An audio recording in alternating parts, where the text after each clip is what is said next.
I talked about this concept called the aggregation of marginal gains earlier. And it's another concept I talked about at my keynote at ClioCon this year. And it's this concept that Dave Brailsford, who was the performance coach for the British cycling team in the early 2000s, introduced.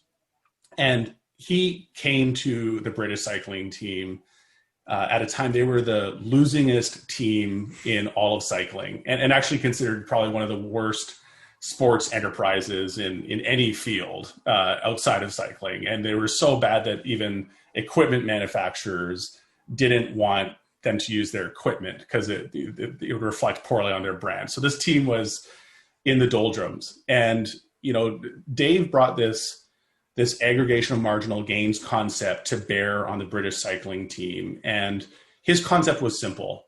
It was, let's find ways to drive 1% improvements in everything we do, from the clothes we wear and the performance of our gear, to our sleep schedules, to everything around our diet, our overall routine, our training regimen. And he found ways, hundreds of ways of driving these 1% gains.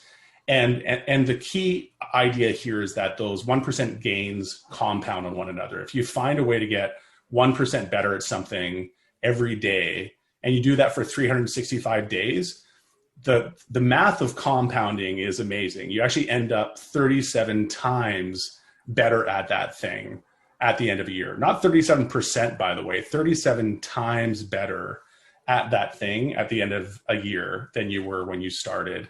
And, the takeaway message I like to leave people when they're thinking about this, what seems like a huge lift, how do I go and become cloud-based, and how to become client-centered, and how do I do all these things? It feels like I'm trying to boil the ocean.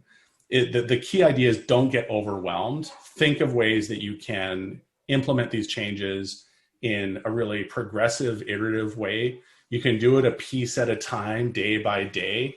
Drive those 1% changes every day, those 1% improvements, and you will be radically transformed over the course of just weeks and months, and certainly over the course of years. And that's the kind of process that can drive really profound change, but in an iterative way.